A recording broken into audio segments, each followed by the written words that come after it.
this is Gayle from BERNINA of Naperville, and happy Serger Club. It's our first one of the year. Are you excited? So today I'm going to show you how to take a favorite tee and transform it into another favorite tee. Now, this one that I have is just a shirt, promotional shirt or whatever I picked up, but I really liked the way that it fit. So I thought before I wear it out completely, why don't I make another shirt that kind of has the same fit and everything. But I tried some fancy fabric. So let's go over to the computer at the interactive presentation deck that you're going to receive if you decide to sign up for January Serger Club. This is the presentation deck that you get when you sign up for our Serger Club. And of course, with Serger Club, we've done a lot of them. So there's a drop-down menu that you're going to choose from. I try to put the most recent ones right at the top, but you can go back and see all of our other topics as well. It's quite a long list, like 25 classes or something like that. And then just in case you forgot, if you stumbled upon this video or what have you, I do have a link to it right here. You just simply click and it'll take you to what you're watching now if you stop watching this video or if you want to rewatch it and you want quick access. This document is delivered to you via a PDF form through email, or when you sign up for this at BERNINAofNaperville.com, you will get a separate email with this presentation sent to you saying that your downloads are ready. So your favorite tee.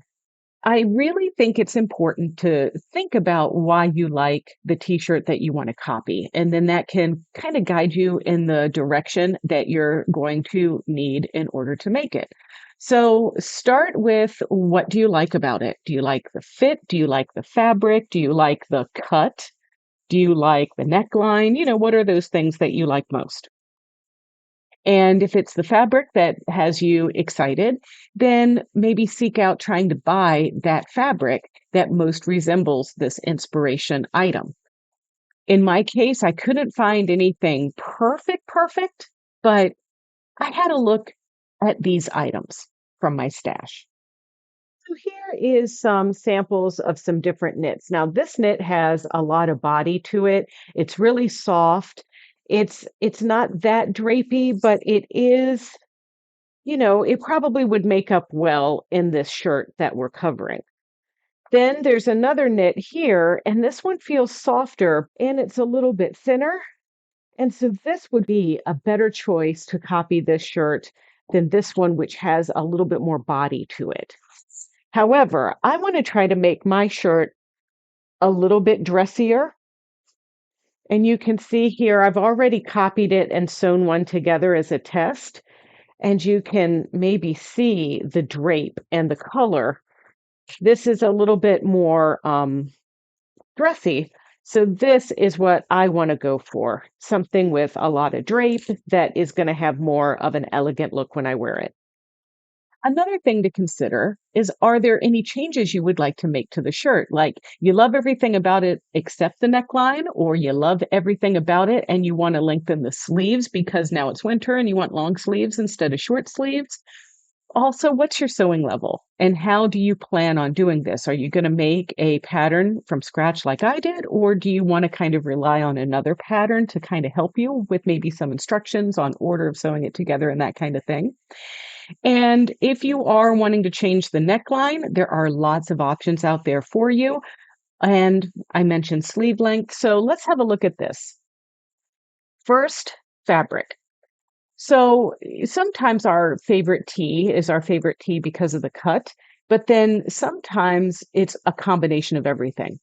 So if you're copying a t-shirt that's got like a lighter hand or a more distressed kind of knit, then remaking the shirt out of a thicker knit is not going to give you the same look and feel of your shirt. For instance, performance lycra is going to drape and fit a lot differently than ponte or commercial screen printed tees. So try to find a comparable fabric. If you can't find the fabric, you could always, honestly, go have a look at Target or Kohl's or someplace like that, and maybe find something that's got that flow that you like and consider altering it. And you can still go along the qualities of this video in order to do that as well.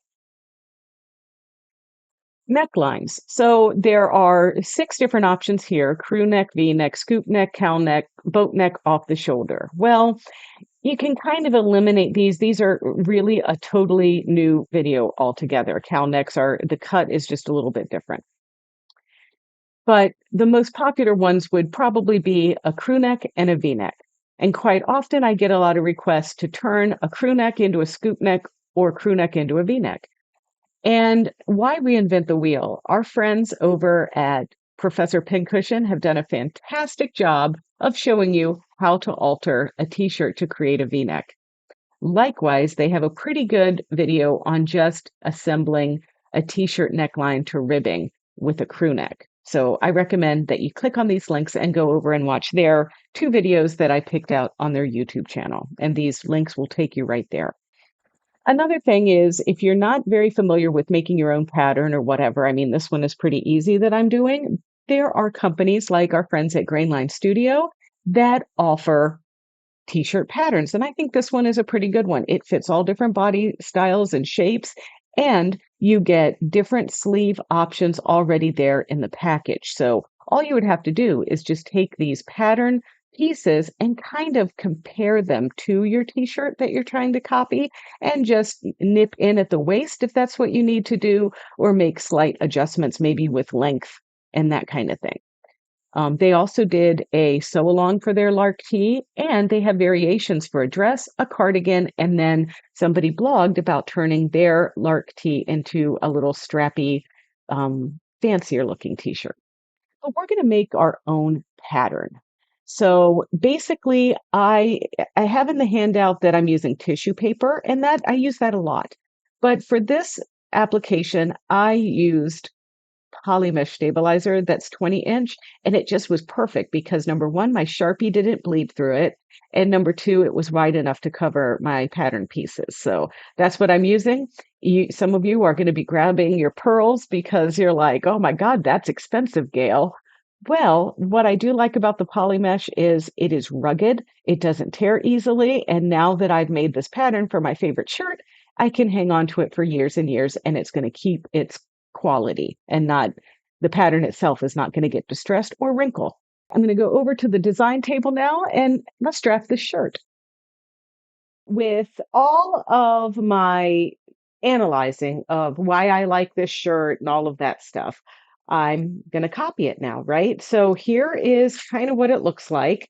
And with this one, what makes it a little bit different is a lot of commercial shirts that you might buy for like promotion or whatever, you get these free shirts, right? They're a tube and they're really boxy. And this one happens to have a seam on the side, and it's a little bit curved, this seam. And so let's turn it inside out. So when I copy something, I like to turn it inside out, but I don't copy both sides of the pattern. So what I'm going to do is fold this in half and make a crease, and I will just copy one side of the shirt on the front and one side on the back. So let's do the front first. Some other supplies. Now, as you know, I'm using my Bernina L890 for this exercise. It's just the perfect serger because I get my overlock stitching and I can do my chain and my cover stitches. And in this exercise, I am not using a regular sewing machine because we don't call it Serger Club for nothing, right?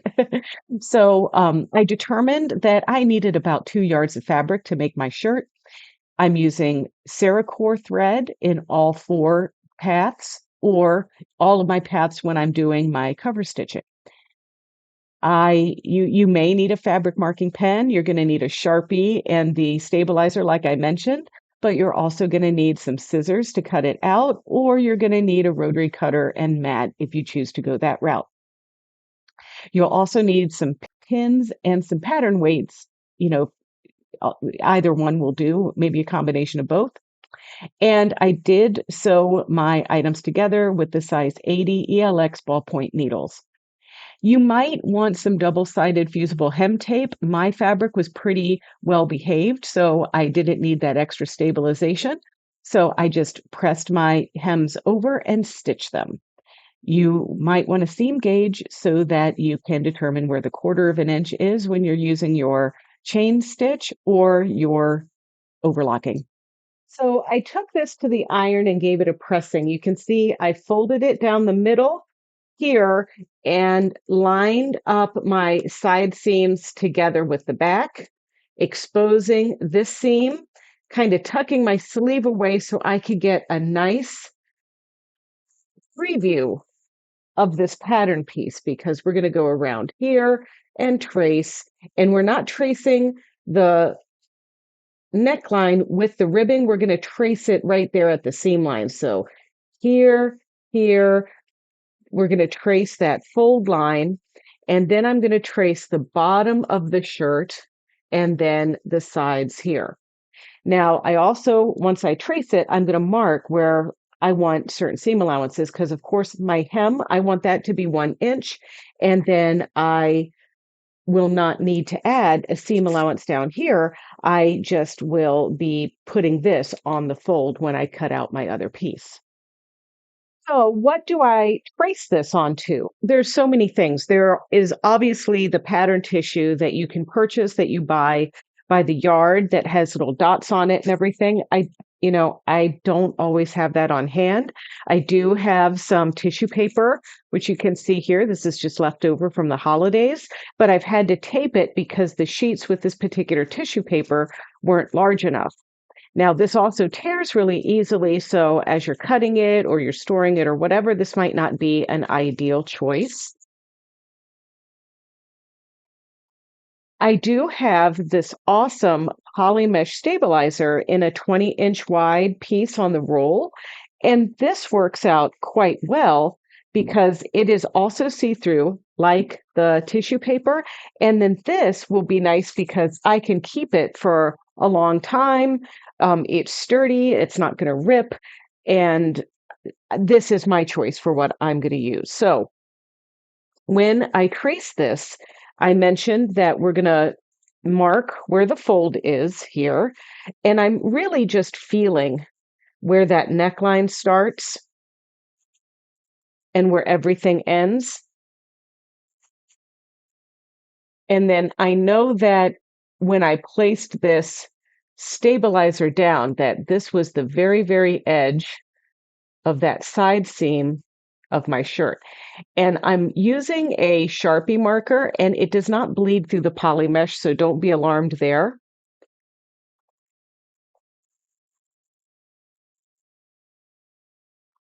And now I will have to feel, let's just get my shoulder seam there, and I can feel that bump right there, which is the seam allowance for the ribbing. And then I can do the same thing for the sleeve. It's right here.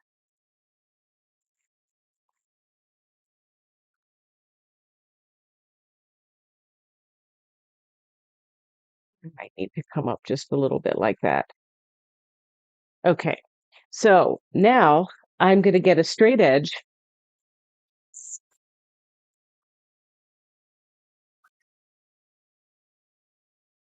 to add that fold line. And of course, I'll make my cut on fold symbols here.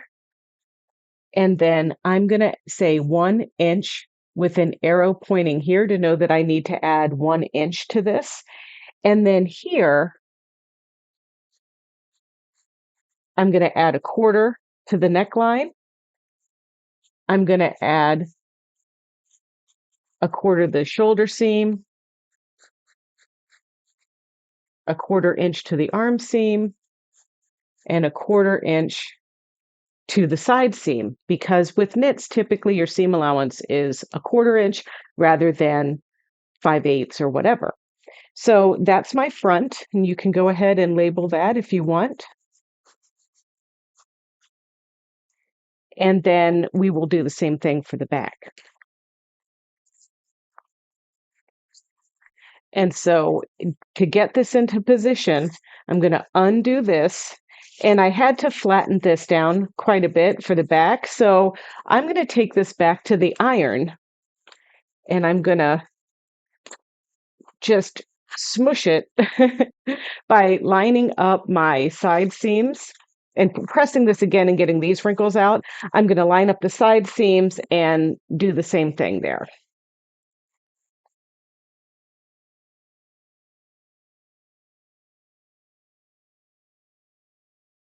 So now that I have the back into position, I'm going to trace it in exactly the same manner. And it comes out like this.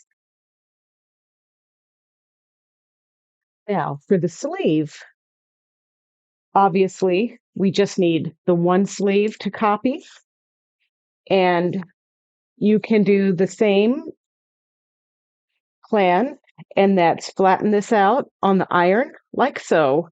Then you're going to take either your tissue paper or the stabilizer that I'm using, and we're going to trace it the same way.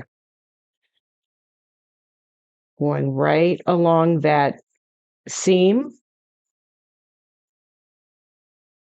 And you'll notice that I'm only doing half, and that's because we're going to trace one half at a time.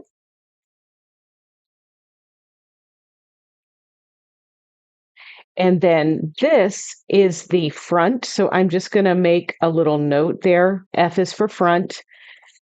This is also a 1/4 inch. This is a 1/4 inch. And this is 1 inch because that's where our hem's going to be. So now we're going to take our shirt and we're going to turn it around the other way like this, getting everything nice and flat. And then we're going to line this up because this is the other half that we're tracing on that fold. I'm just making sure everything is nice and flat over here on this end.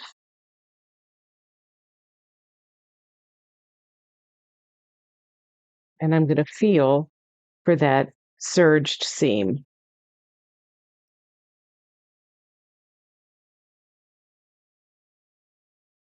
And this is the back. And once again, that's a 1/4. This is a 1/4. And if you need to, you can write that it's the sleeve. So like I said, we're going to add some seam allowances. Now, I've kind of graduated to the point where I don't need to measure quite like I used to, right? But you can use a ruler, you could use a French curve. I just kind of use my quilting rulers. And you can switch to a thinner Sharpie for more accuracy. But, if you need a little bit more of a helping hand, you can just pivot this ruler around to add your seam allowance. And like the nice thing about sewing apparel is because you normally don't have that many pieces unless you're making a corset or something like that, you're don't fret if this isn't exactly a 1/4 inch. I promise you this is still going to fit and look beautiful. But you're going to trace your pieces everywhere that you've marked that you want a 1/4 inch seam, and then everywhere that you've marked that you want an inch. And then we'll be ready to cut out.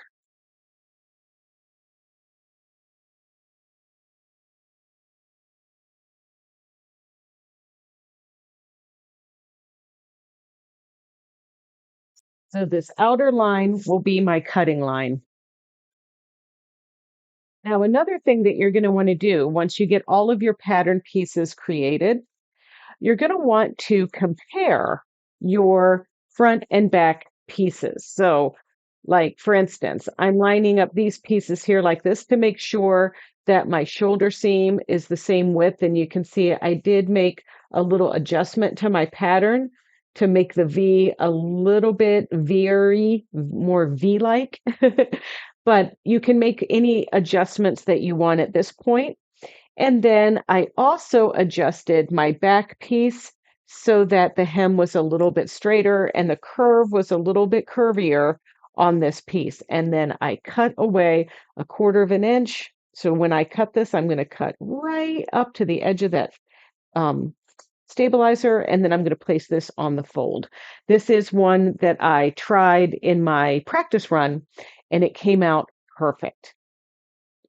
So what I have here is a very drapey knit because the inspiration shirt, the one that I'm copying, is kind of a standard jersey, but it's a lighter weight jersey. So it has a wee little bit of a drape. This is very drapey, but I thought, you know what? I'm going to try something that looks a little bit fancier than a regular t-shirt for this.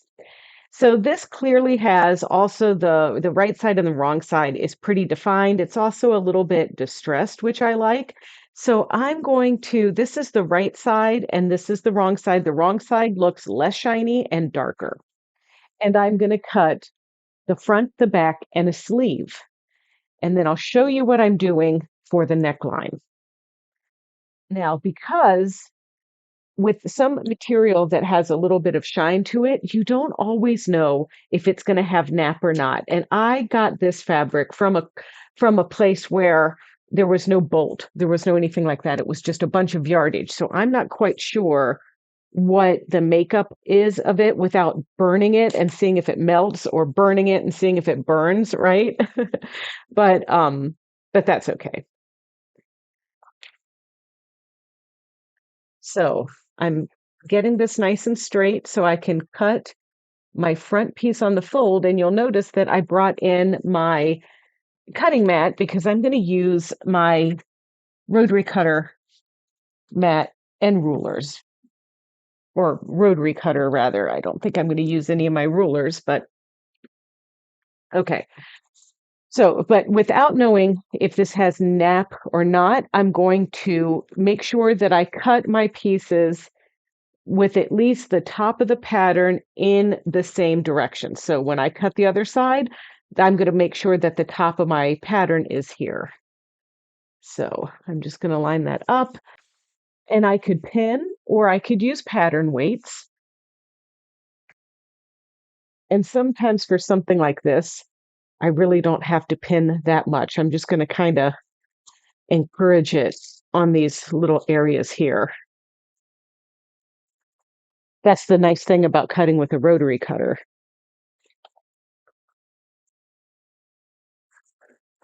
And now I'm going to save this piece for when we determine how big our ribbing is going to be. Now, I don't have ribbing that matches this fabric, but I'm going to do a self ribbing. And now I'm going to fold this piece to this piece, nice and straight, so that we can cut the back. And remember what I said about keeping the top of the pattern over here to my right. Another thing about cutting this is you can see this is the selvage. So you want the pattern pieces to run parallel to the selvage so that the width has the maximum amount of stretch. And our sleeve also needs to run parallel from top to bottom to the selvage edge. I just need to get enough over here and smooth it out. And I'm going to move it down here to economize my fabric. And so remember, when you're cutting a sleeve, we need mirrored versions. So I have wrong sides to wrong sides. So when I cut this, I'm going to have two pieces that are mirrored for my right sleeve and my left sleeve. Before we get into our serging, I just wanted to talk about a couple things. First of all, we do have the foot that I'm using on my serger. I'm using this for the cover stitching and for the overlocking. I have the L890, so I'm using foot number C27, the clear foot. If you have a Bernina L850 or 860, you're going to want to pick up the L27. But the code is in your interactive presentation deck, and if you use that at checkout, you're going to receive 25% off either or both of these feet. So let's talk about the stitches that we're going to use. We are going to use the 4-thread integrated safety seam. That's stitch number 1. That's the one that we're going to use to sew our shoulder seams together, our side seams together, and to add our sleeves. I'm also going to be using a 3-thread narrow cover stitch with the left cover and the center cover. That's stitch number 23. And this is what we're going to use to hem the sleeves and the shirt tail. I have set up a 2-thread chain stitch with the center cover needle position, and this is stitch number 32. So you're going to need to make sure that your L890 has been updated to version 42.01.07. And if you need to check, let me show you how to do that, and then you can click right here to download that firmware update. But I'm using the 2-thread chain stitch to sew the ribbing to my neckline. And I'm using the center needle position so I can get a better 1/4 of an inch. So let's have a look at the L890 and see if it needs updating. So when you're on your L890, you're going to go to your home button and you're going to go to the gears. And then you're going to see a silhouette of the machine and you're going to go to update. And this is going to tell us what version it is of the software. So you can see that this particular serger needs an update because the new update is 42.01.07 and this one is only 02. So we'll need to update that because if we look at our stitches, it's these that we're looking for down here. There is no 32. And that's because the 32 and 33 stitches are the new stitches with the update. I've set up my L890 for a 4-thread overlock stitch. And I have my back and my front pieces right sides together. And I'm going to do the shoulder seams first. Now, there are some times where you might want to put some stabilizer in here, like a stay tape or even clear elastic, but I want this shirt to have a rather relaxed look, so I'm not going to put any extra interfacing or stability in the shoulder seams. And I've done a test, and based on my test, I can just line the edge of my fabric up to my blade, and that's going to give me a 1/4 of an inch. And I've got my cutting width set on 6, and all of my default tension settings are just the same as the recommended adjustments on the machine. So you can just, in my case, pick the stitch and go for it. And I also have the clear foot on. I find that the clear C27 or L27 is really nice for just about every application. And I'm going to use this for my cover stitching as well as this overlock stitching.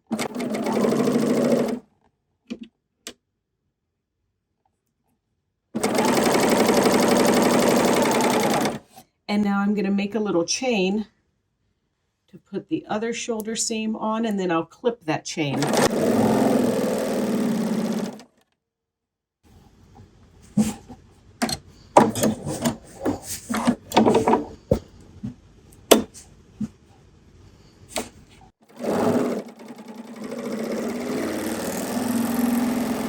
So now that I've sewn my shoulder seams together, I'm just going to clip my little serger worms.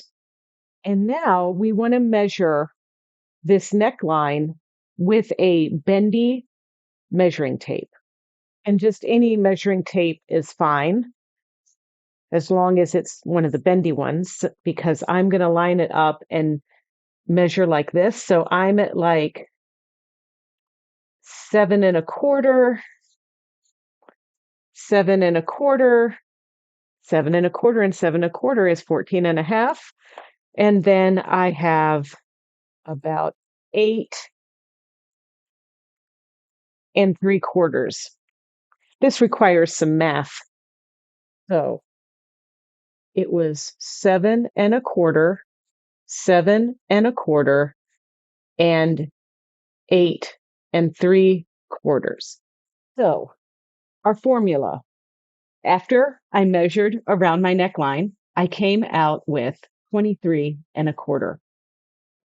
And so then I have to multiply that by this 0.85 because that means that we're going to stretch our neckband on just a little bit, to get it to lay flat. And so then that measurement came out to be 19 3/4 roughly. Now, keep in mind that my measurements here in red may not be your measurement. So you want to actually measure your item. So then once I have that 19.76 inches determined, I'm going to add my seam allowances to that. And I just rounded to 20 1/4. So that is the circumference of my neckline plus the seam allowances. I want my neckline to be very thin, this little band. So I'm choosing a 1/2 inch, but I do need to incorporate my seam allowances, and they are 1/4 inch. So 2 times 1/4 inch is a half. So I'm going to be cutting a piece that's 20 1/4 by 1.5 inches. So I'm simply going to cut this into a rectangle that's nice and straight. That's 20 1/4 by 1.5 inches.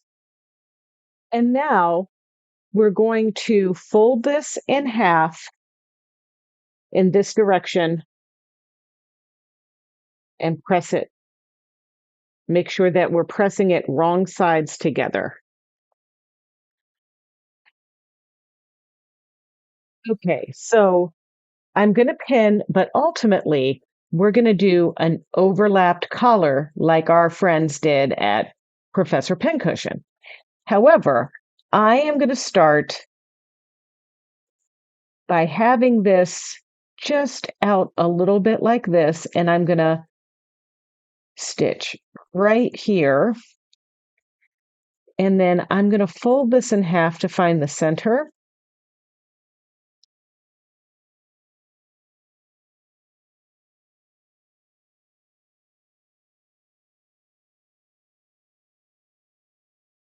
And then we're going to find the center of our back.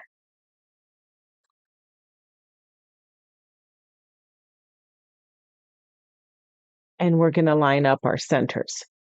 Now, this is because of the V-neck, this method is a little bit harder to do on your serger with that 4-thread overlock stitch, just because it's hard getting into that point and having it look nice and crisp.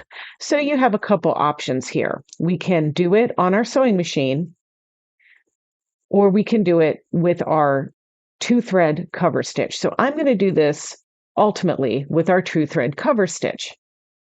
So let's just get this pinned around here.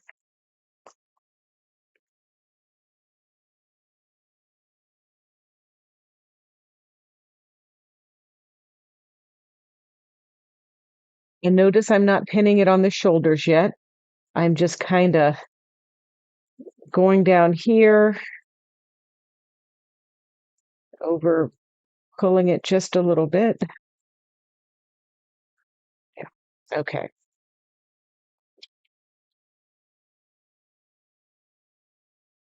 So this little area is going to remain a little bit flappy, and we're going to have to sew this piece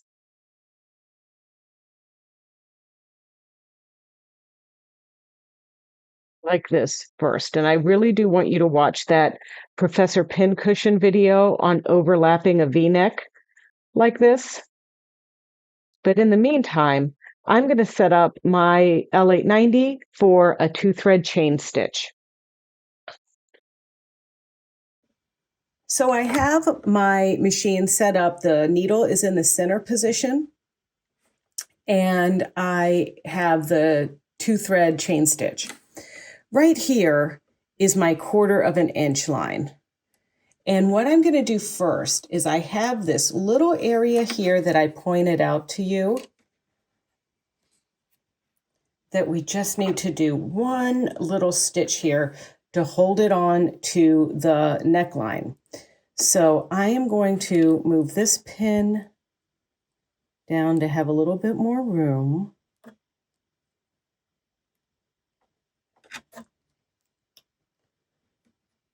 Okay.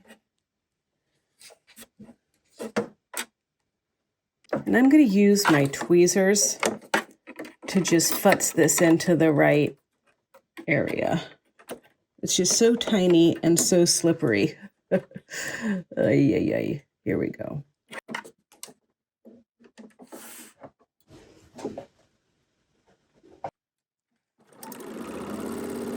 And I'm just going to sew off.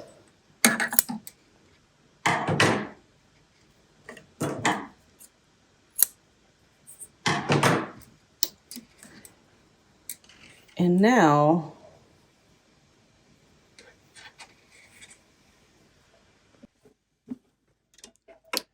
I just pivoted my shirt. This is my shirt here around so I can stitch the ribbing on from this side. And this is the area that I just stitched.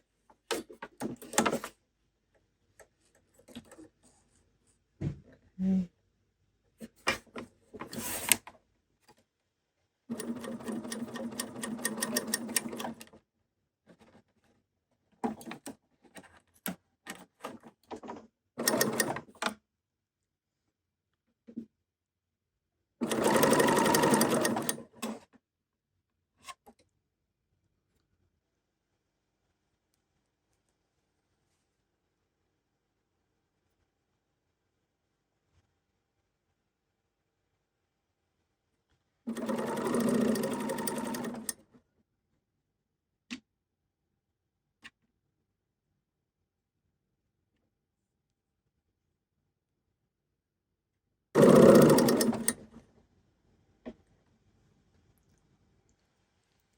And now I'm going to stop, put my needle down, and rearrange.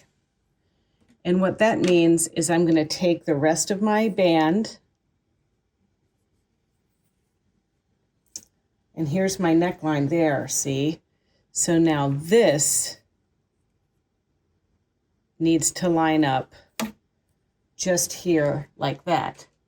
So now let's just pin as a reminder to keep that into position just there. And now we're just going to stretch this bottom ribbing that's on the bottom here to go along my neckline.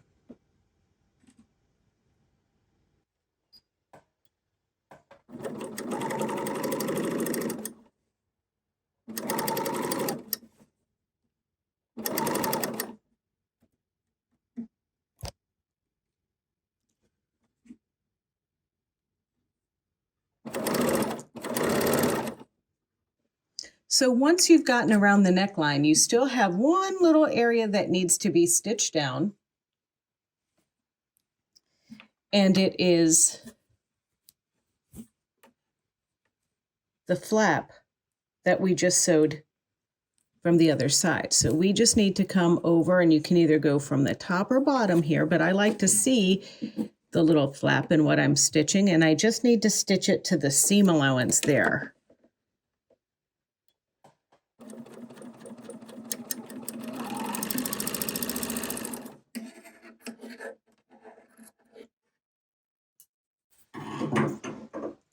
And now we're going to turn it inside out. Press it flat, and now we have our nice little V-neck. So now that we've pressed, we want to top stitch this and make it look nice and neat, and also so that we can have a cover stitch that will cover our raw edge. And I'm going to switch to the 3-thread narrow cover stitch. And we're going to top stitch. One needle's going to go right in the ditch, and the other needle is going to go into the shirt there. So I took my tray off so I can get my neckline in here better. And we can start anywhere on the shirt. I'm going to start towards the back. And then I'm going to have the right needle go just in the ditch. So I'm going to turn my hand wheel so that needle is just there. Oops, I forgot to put my blade down. There we go. And then there's a notch right here because I've got a notch for the left needle, center needle, right needle, but I don't have a right needle in, so my furthest right needle is my center needle, and I'm gonna guide that just like this so you can see a little better up close there. I do have a little marking there that was for something else, but we're gonna go ahead and bump this up and get started.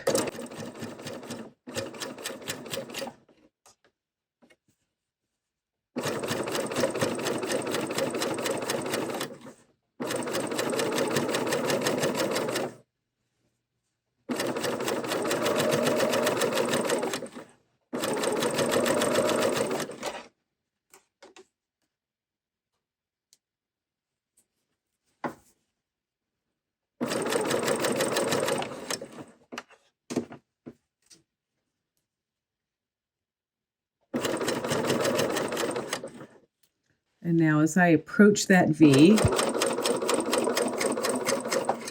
I'm going to stop, lift my presser foot, and just pivot around and continue.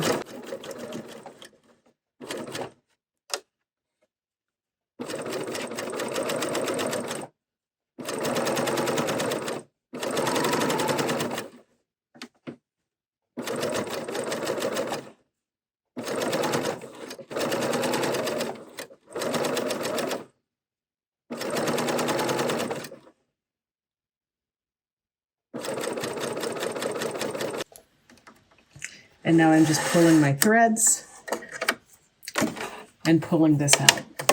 Now let's have a look at this neckline. So I pressed it, and you can see how that looks.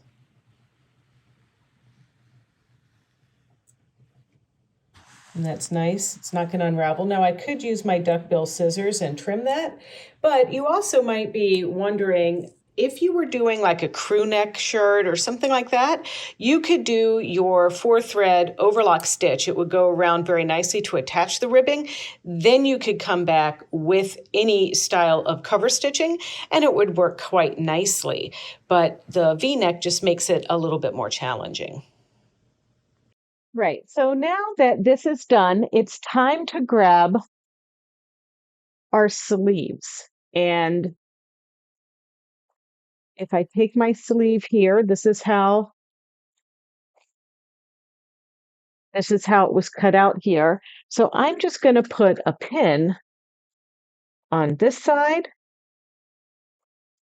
and a pin on this side to indicate that that is the back of my sleeve.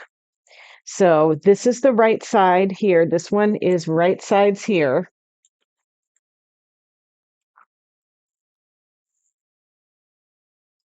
And that's going to go right side to the back of this piece. And so I don't pin a whole lot on these. And because I'm using the serger, I pin with the head towards me like that. But I'm going to just take the top of the sleeve and align that with my seam here. And we're going to align this. And then we're just going to gently stretch this into position and stitch. And we're going to pin our other sleeve on just the same way. And make sure that you set your machine back to your stitch number 1, which is the 4-thread overlock stitch.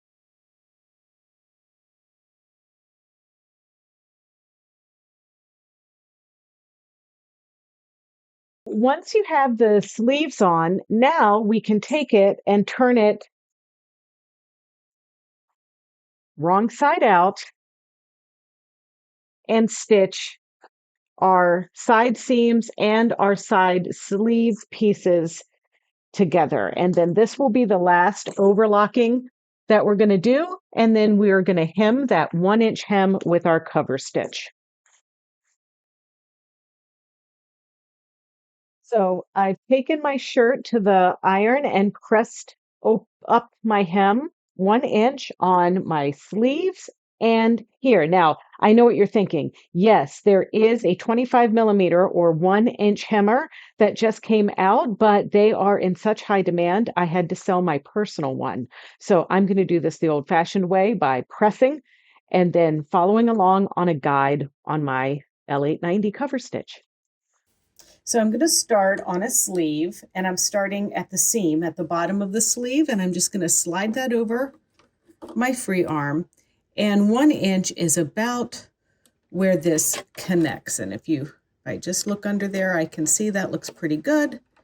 So I'm going to go right, and I'm doing my 3-thread narrow cover with it set more to the left. So I am just going to go right at about the edge of this foot.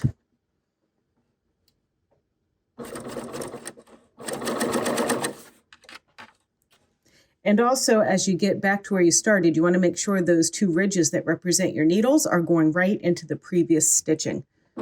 That'll just help on alignment. And then once you've stopped, we're going to lift, pull, cut, and cut.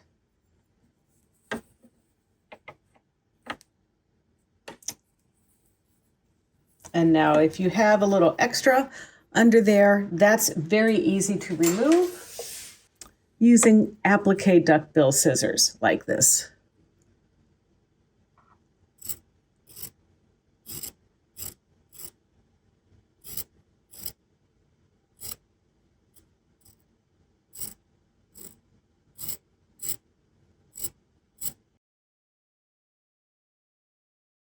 Now on the shirt bottom, the shirt tail, I'm just going to start on a seam.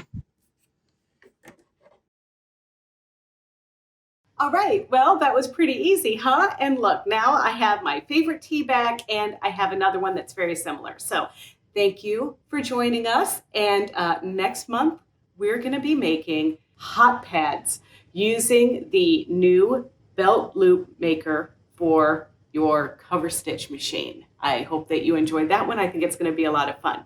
But in the meantime, don't forget to sign up for this Serger Club if you like the project. It's easy. Just go over to BERNINA of Naperville and look for Serger Club, and you'll see it right there. And another thing you might want to do is check out our BERNINA of Naperville YouTube channel. It's easy. It's youtube.com/BERNINA of Naperville. And there you can like, comment, and subscribe. See ya!